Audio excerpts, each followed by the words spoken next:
Chhattisgarh BJP सरकार लगातार नक्सलवाद को खत्म करने के लिए काम कर रही है।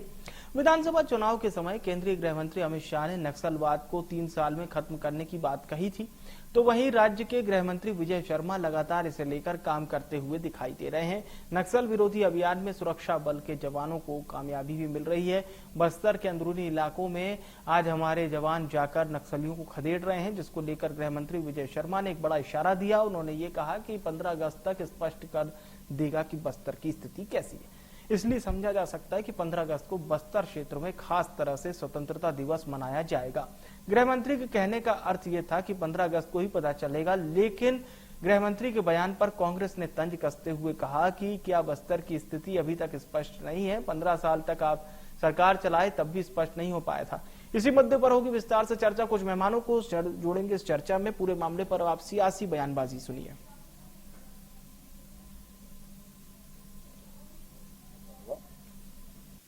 ये 15 अगस्त आपको इस बात को निर्धारित करवा देगा।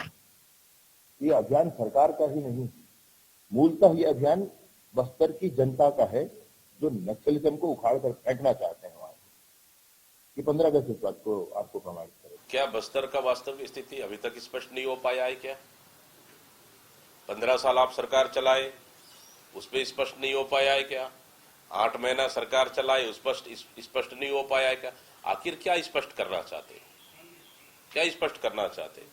न गृह मंत्री के पास, न सरकार के पास, न नीति है, न एजेंडा है, न कोई प्लानिंग है उनके पास। सिर्फ ये सरकार 5 साल टाइम पास कर रही है, कोरम पूर्ति कर रही है, और ये सरकार सिर्फ मीडिया में स्टैंड बने रहना है, इनको टीआरपी अपने आप को बढ़ाना है और झूठी वाहवाही केंद्र से लेना है। इसके अलावा सरकार कुछ भी नहीं कर रही।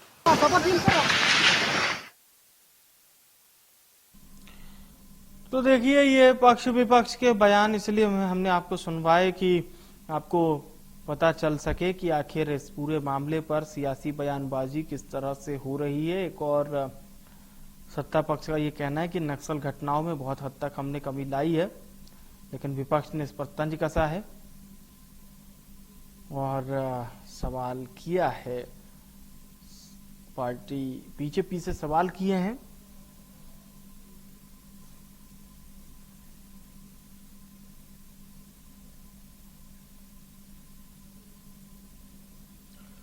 हमारे साथ बीजेपी कार्य समिति सदस्य हरपाल बामरा जी जुड़ चुके हैं। स्वागत है सर आपका। रूपेश दुबे जी हमारे साथ जुड़ चुके हैं, प्रवक्ता कांग्रेस। सर आपका भी स्वागत है।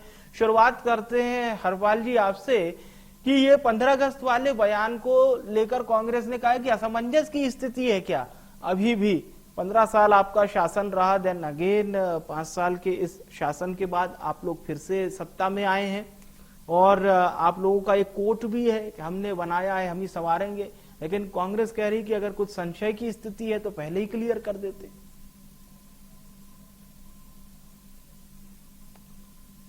जी हरपाल साहब, ये सवाल आपसे था। आवाज पहुंच रही है हरपाल जी आप तक? संभवतः आवाज नहीं पहुंच पा रही हरपाल जी तक, रिएक्शन उनका नहीं आ रहा है। चलिए मैं रुपेश जी का रुख करता हूं। चर्चा की शुरुआत रुपेश जी आपसे कर लेते हैं। आपको क्यों लगता है, मतलब आपकी पार्टी को, कि भारतीय जनता पार्टी में नक्सल अभियान को लेकर अभी भी असमंजस की स्थिति है? वो तो दावा कर रहे हैं कि हम इतने वक्त में नक्सलवाद को खत्म कर देंगे। जी रुपेश जी, आपका ऑडियो अनम्यूट नहीं है, ये एक समस्या हो जाती है। थोड़ा इससे हम निजात पाने की कोशिश करें कई बार चर्चा की शुरुआत में। ठीक है रुपेश जी, अब बोलिए आप। रुपेश जी आवाज पहुंच रही है आप तक? चलिए मैं आपको एक बार पूरा मामला बताता हूं, फिर हम चर्चा को शुरू करेंगे। देखिए, दरअसल कांग्रेस ने यह कहा कि 15 साल तक बीजेपी ने सत्ता चलाई, बीजेपी एक बार फिर से सत्ता में आई है, लेकिन यह स्थिति क्या है जो बीजेपी क्लियर नहीं कर पा रही है। गृह मंत्री विजय शर्मा के बयान पर यह सियासी पारा हाई देखने को मिल रहा है। कांग्रेस ने विजय शर्मा के बयान पर सवाल खड़े किए, बहुत सारे सवाल इस बयान के तौर पर कांग्रेस ने खड़े किए हैं, पलटवार किया। और भारतीय जनता पार्टी की ओर से साफ तौर पर यह कहा गया कि हम नक्सलवाद पर लगातार अभियान चला रहे हैं, हमारे वीर जवान लगातार काम कार्य कर रहे हैं। और केंद्रीय गृह मंत्री के उस बयान को भी आप याद कीजिए। केंद्रीय गृह मंत्री अमित शाह ने इस बात को साफ तौर पर कहा था कि बहुत जल्द कुछ सालों में हम नक्सलवाद को छत्तीसगढ़ से समाप्त कर देंगे। तो फिलहाल छत्तीसगढ़ में नक्सलवाद पर सियासत गरमाई हुई है और इस तरह के बयान सुनने को खूब मिल रहे हैं। तो इन बयानों में बीजेपी और कांग्रेस फिलहाल आमने सामने है हमेशा की तरह। 15 अगस्त को बस्तर में क्या स्थिति होगी, इस पर सवाल कांग्रेस खड़ी कर रही है। नक्सली इलाकों में सुरक्षा बलों का लगातार अभियान जारी है और सुरक्षा बलों को मिल रही है कामयाबी। और रुपेश जी हमारे साथ चर्चा में फिर से जुड़ चुके हैं। रुपेश जी, आपके बयान का मतलब आपकी पार्टी के बयान का क्या अर्थ है, ये हमारे दर्शक भी जानना चाहेंगे। क्यों आप लोग कह रहे हैं कि असमंजस की स्थिति बनी है? पांडे जी नमस्कार। जी सर नमस्ते। देखिए, जिस प्रकार से 15 वर्षीय कार्यकाल में, भाजपा के कार्यकाल में पूरा प्रदेश छत्तीसगढ़ नक्सल गतिविधियों के आगोश में समाया हुआ था, और तो और सरकार के लोग ही निरीह आदिवासियों को नक्सली बता करके उन्हें जेल में डालने का काम किए थे। अभी वर्तमान स्थिति में 8 माह हो गए हैं, छत्तीसगढ़ में भाजपा की सरकार है। भाजपा की सरकार आज भी बस्तर या नक्सल प्रभावित क्षेत्र है, वहां के जनता में विश्वास पैदा नहीं कर पाए हैं। ये अपने फिर से पुराने ढर्रे पे आ गए हैं, आदिवासियों को नक्सली बता करके गिरफ्तार करने का खेल खेल रहे हैं। देखिए, नक्सली गतिविधियां जो है, नक्सलवाद की समस्या है, पूरे देश की समस्या है।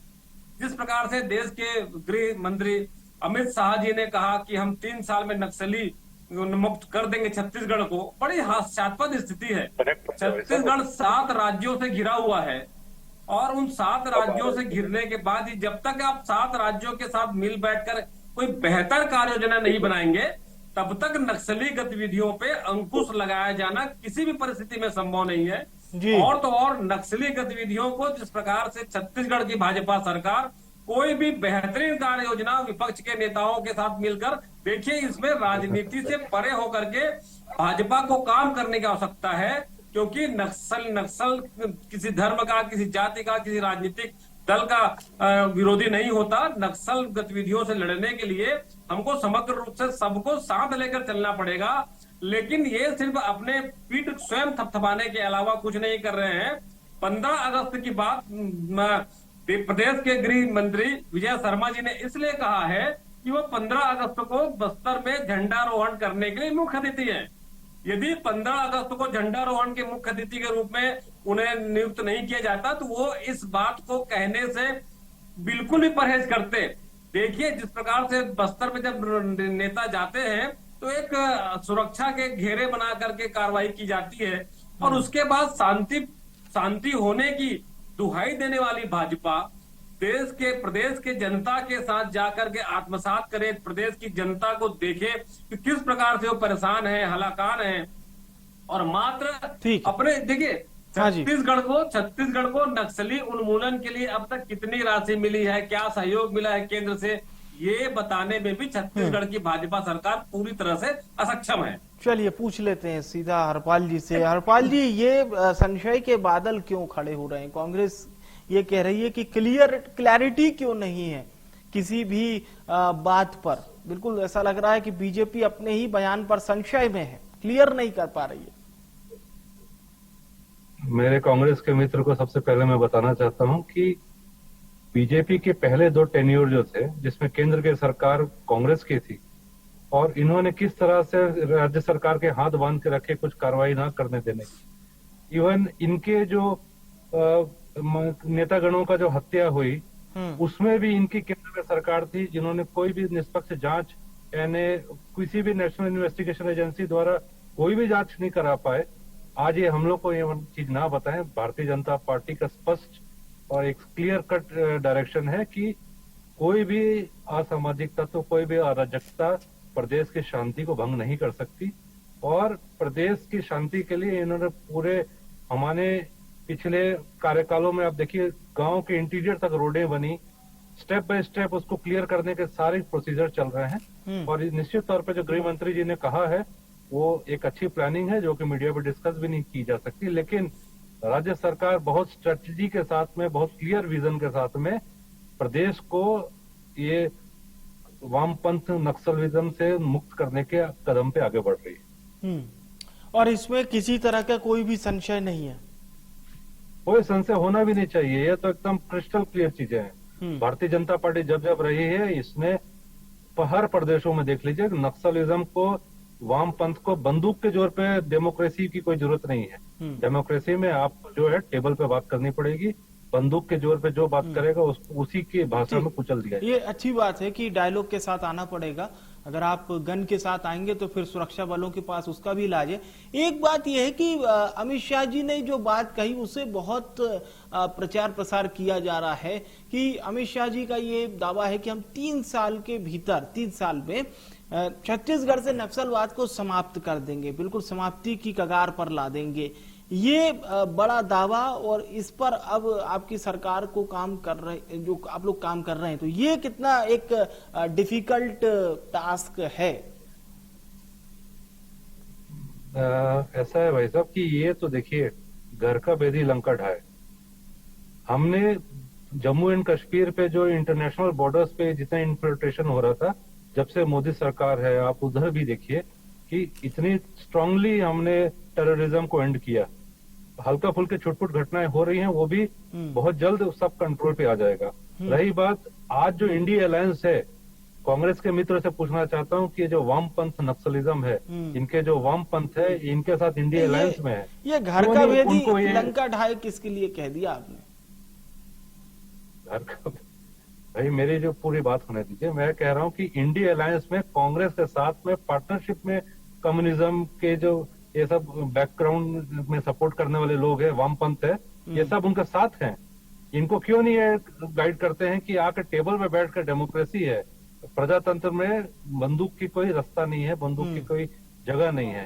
ये डायलॉग से, और बैठ के डायलॉग आके अपने टेबल में बैठ के इसका डिस्कशन होना चाहिए कि कैसे और प्लान किया जा सके। ये तो आप मतलब डायरेक्ट कांग्रेस को इसमें इन्वॉल्व मानते हैं कि कांग्रेस के जो सहयोगी दल हैं वो? कांग्रेस का हमेशा इनके तरफ सॉफ्ट कॉर्नर रहा है। अच्छा, कांग्रेस का कहीं ना कहीं नक्सलवाद को रही जरूर है जी। चलिए, मैं पूछता हूं रुपेश दुबे जी से इसको लेकर सवाल। ये बहुत गंभीर विषय है रुपेश जी। अगर आपकी पार्टी को नक्सलवाद में एक सॉफ्ट कॉर्नर के तौर पर देखा जा रहा है और आपके अलायंस के सहयोगियों को, तो ये वाजिब सवाल खड़ा हो रहा है, मतलब एलिगेशन है, सवाल है। पांडे जी, भाजपा के 15 वर्षीय कार्यकाल में, अब देश की बात ना करें, छत्तीसगढ़ की बात कर लें, तो जिस प्रकार से दंतेवाड़ा जेल ब्रेक हुआ था, और तो और जिरम घाटी के मामले में जिस प्रकार से भाजपा की सरकार थी और जांच की कार्यवाही में जिस प्रकार से उसकी दिशा बदल दी गई, जिस प्रकार से जो नक्सली उसमें शामिल थे उन पर कोई कार्रवाई, यहां तक कि चलान में उनका नाम भी दर्ज भाजपा की सरकार ने नहीं किया था। और देखिए, छत्तीसगढ़ में 5 साल कांग्रेस की सरकार थी, 2018 से 22 तक पब्लिक डोमेन में डाटा है कि 52% जो नक्सली हिंसा में कमी आई थी। और तो और इनके गृह राज्य मंत्री नित्यानंद जी ने भी छत्तीसगढ़ के बारे में कहा था कि 2018 से लेकर के फरवरी 2023 तक जो छत्तीसगढ़ में जो नक्सली गतिविधियां में रोक लगी वो बेहतर है। इस प्रकार से छत्तीसगढ़ में कांग्रेस की सरकार ने जो कार्य योजना प्रारंभ करी थी, उन कार्य योजना को भाजपा की सरकार देख भी नहीं रही है, और सिर्फ अपने स्वयं के पीठ थपथपाने के अलावा अपनी असफलता को छिपाते हुए कांग्रेस पर दोषारोपण करने के अलावा और इनके पास कोई चारा नहीं बच गया है। चाहे प्रधानमंत्री आवास के मामला ले लो या नक्सली उन्मूलन की राशि के मामला ले लो। जैसे अगर भामरा जी ये बात कह रहे हैं कि आपकी पार्टी पर एलिगेशन है, ये आरोप है कि कांग्रेस नक्सलवाद को सपोर्ट करती है, तो आप लोग एक डेटा क्यों नहीं बता पाते कि पश्चिम बंगाल में केंद्रीय सुरक्षा बलों ने कार्रवाई करते हुए ऑपरेशन लालगढ़ चलाया था और वहां से लाल सलाम को खत्म किया। लाल सलाम इन द सेंस, इसको समझिएगा क्योंकि इसको फिर दो भाषा में लोग समझ जाते हैं। वहां पर जिस तरह से नक्सलवाद को, माओवाद को वहां पर खत्म किया, और वो अभी तक की सबसे बड़ी कार्रवाई थी जो साल 2008 और 9 के समकक्ष हुई थी। तो ऐसे फिर डेटा फैक्ट्स आपको भी गिना देने चाहिए कि ये देखिए हमने तो वो काम किया जो 80-90 साल में नहीं हुआ था। केंद्र में तो आप ही थे उस वक्त। जी पांडे जी, भाजपा के कार्यकाल में तो नक्सली गतिविधियां, आतंकी गतिविधियों के बारे में की कार्रवाई करने से पूरी तरह से असक्षम है। जिस प्रकार से चीन ने जो देश की जमीन पे कब्जा किया है, चाहे पुलवामा का जो विस्फोटक मामले जो सुरक्षा के ताक में रख करके अंदर आए, उसमें आज तक भाजपा सरकार कुछ भी बोलने से पीछे हट रही है। और तो और जिस प्रकार से आंतरिक गतिविधियां, जब मणिपुर के मामले ले लो या ठीक है, हाथरस का आपकी बात पे हरपाल जी कुछ कहना चाह रहे हैं, बोलिए हरपाल जी। वैसा पांडे जी, ये कार्यक्रम प्रदेश को लेकर है। अगर राष्ट्रव्यापी डिस्कशन में जाएंगे तो वो भी हम बात नहीं भूलेंगे कि नेहरू जी ने। सुनिए दुबे जी, ठीक है दुबे जी, एक मिनट मेरी बात सुन लीजिए। अगर राष्ट्रव्यापी बातें करेंगे तो फिर नेहरू जी ने बंजर जमीन छोड़ के जो हजारों एकड़ जमीनें दान में दे दी थी, उसमें से चालू होगा तो 370 कैसे लगाए, उस सब भी डिस्कशन आएगा तो लंबा हो जाएगा। जो झंडारोहण नहीं, ध्वजारोहण की बात है। ध्वजारोहण जो है ये एक बहुत ही गर्व का एक पल है। इस पल को कोई विवादित ना किया जाए, पहली बात। दूसरी बात की इस विषय को भारतीय जनता पार्टी हमेशा ही एक स्टैंड क्लियर रहा है कि जो देश की अस्मिता के साथ खेलेगा, जो भी अराजकता के ऐसे तत्व रहेंगे उनको बहुत उसी के भाषा में कुचला जाएगा। चाहे नक्सलियों को पर्याप्त एक प्लेटफॉर्म दिया गया कि घर वापसी करिए, मुख्य धारा से जुड़िए, ये सब में पर्याप्त हमारे रिहेबिलिटेशन सेंटर्स भी हैं। और ये एक भी ऐसा कृत्य करिए जो अभी भूपेश जी के कार्यकाल में जितने नक्सली अटैक्स हुए हैं उनकी ये डाटा निकाल के अगर बोलेंगे तो डाटा भी दे देते हैं। ठीक तो आप अच्छा, इसमें ये मत बोलिए। ठीक है। एक सवाल हरपाल जी रहेगा कि लंबा समय छत्तीसगढ़ में आपकी पार्टी ने शासन भी किया, अभी भी आपकी पार्टी शासन कर रही है। 5 साल भूपेश बघेल जी का और लगभग 3 साल अजीत जोगी जी का अगर निकाल दिया जाए, छत्तीसगढ़ की बात कर रहा हूं, तो आपकी पार्टी का ही शासन यहां पर रहा। तो नक्सलवाद में कितनी कमी आपकी पार्टी की सरकार रहते हुए आई और ये जो नई सरकार बनी है इसमें कितनी कमी आई, सीधा सवाल है। पांडे जी, ये एक ऐसा राष्ट्रव्यापी मुद्दा है कि जिसमें केंद्र सरकार के बिना मदद के आप कोई भी बड़े काम नहीं कर सकते। बिल्कुल सही। ये पिछले जो बीजेपी के 3 टेन्योर थे उसमें 2 टेन्योर में केंद्र में एनडीए की सरकार नहीं थी, जिससे एक भी सपोर्ट इनकी तरफ से स्टेट को नहीं मिलता था कि जो कार्रवाई कर पाए। सीआरपीएफ से लेकर जितने भी चीजें हैं वे केंद्र द्वारा सपोर्ट में स्टेट को मिलती हैं। इन लोगों ने तो आज तक ये नहीं कर पाया कि इनके जो नेतागण की मृत्यु हुई, जो शहीद हुए, उनकी एनआईए जांच की वादा किया गया। इनके 10 साल के केंद्र के कार्यकाल में उसके एनआईए की रिपोर्ट तक नहीं आ पाई। तो ये बाकी चीजों पे क्या बात करेंगे। और जब अभी हमारे केंद्र में भी सरकार है, स्टेट में भी सरकार है, डबल इंजन की सरकार एक तालमेल के साथ इस पूरे जो ये मुद्दा है इसके ऊपर बहुत गंभीरता के साथ विचार कर रही है और निश्चित तौर पे बहुत अच्छा रिजल्ट बहुत जल्दी मिलेगा, जैसा कि हमारे केंद्रीय गृह मंत्री जी ने कहा। इस सरकार में हम ये भी देखते हैं कि चाहे गृह मंत्री जी हो, मुख्यमंत्री जी हो, एक बात होती है डायलॉग की। आप लोग ये भी चाहते हैं कि जो नक्सली बड़े नेता हैं वो आपसे डायलॉग करें और डायलॉग करने के बाद आत्मसमर्पण कर दें और मुख्य धारा में आ जाएं। कहीं ना कहीं देखिए, ये तो सिटीजन ऑफ दिस कंट्री हैं और इनको एक मौका जरूर मिलना चाहिए। हर किसी को एक मौका मिलना चाहिए कि आप मुख्य धारा में आए और वेपन छोड़कर ऑन टेबल डायलॉग करें। अगर नहीं समझ में आएगा तो फिर जैसा मतलब आपकी सीधी मंशा ये है कि जो घुर विरोधी, बिल्कुल घुर नक्सल क्षेत्र कहा जाता है, उसको भी बिल्कुल आप लोग सामान्य कर दें। करना ही चाहिए और होगा भी ऐसा निश्चित। चलिए सर, अगर ऐसा हो तो ये हमारे छत्तीसगढ़ वासियों के लिए बहुत अच्छा होगा और जो सीमावर्ती क्षेत्र हैं उन राज्यों के लिए भी एक बेहतर। सरगुजा ही एक एग्जांपल है पांडे जी, सरगुजा बहुत बड़ा एग्जांपल है। सरगुजा के भी मैक्सिमम पार्ट नक्सल अफेक्टेड हो गया था। ठीक है, आज सरगुजा 100% नक्सल। रुपेश जी से जवाब ले लेते हैं। रुपेश जी, आप क्या कहेंगे सरकार की ये जो प्रक्रिया है डायलॉग वाली, पहले डायलॉग किया जाएगा और अगर हिंसा करेंगे तो फिर गन से भी जवाब दिया जाएगा। पांडे जी, भाजपा मात्र अपने बड़ी बड़ी बातें करती है। जिस प्रकार से अभी छत्तीसगढ़ में हाथियों का आतंक है और ये होटल के अंदर बंद कमरे में बैठ करके हाथी दिवस मना रहे हैं। इसी प्रकार के नक्सली गतिविधियों के बारे में भी एसी कमरों में बैठ करके योजना बनाते हैं इनके 15 वर्षीय कार्यकाल में 314 स्कूलें बंद हो गई थी, 944 लोगों को, आदिवासियों को नक्सली बता करके जेल में ठूस दिया गया था। और 2011 में जिस प्रकार से 465 नक्सली हमले हुए थे, 2013 में 355, 2015 में 466, इस प्रकार की जो नक्सली गतिविधियां लगातार 350 से ऊपर थी। कांग्रेस की सरकार आने पर 2019 में मात्र 265 नक्सली गतिविधियां और 2020 में 315। लगातार कांग्रेस में 5 साल ने सरकार में काम किया और नक्सली गतिविधियां आबूल चूल में कमी आई। और इसलिए कहते हैं कि 18 से 22 तक 52% नक्सली हिंसों में कमी आई थी। ये किसी भी आंकड़े बताने में असक्षम है। इसीलिए मैं फिर से कहूंगा, भाजपा बंद कमरों में बैठकर योजना बनाती है। योजना का क्रियान्वयन आम जनता के बीच में नहीं होता। आज जिस प्रकार से नक्सली क्षेत्र हो या बस्तर क्षेत्र हो या और जितने भी क्षेत्र, आप ये कह रहे हैं कि इसका डीपीआर तो अच्छा बन जाता है, सब चीज बढ़िया हो जाती है, बस वो सही तरीके से फलीभूत नहीं होती, जमीन पर नहीं उतर पाती।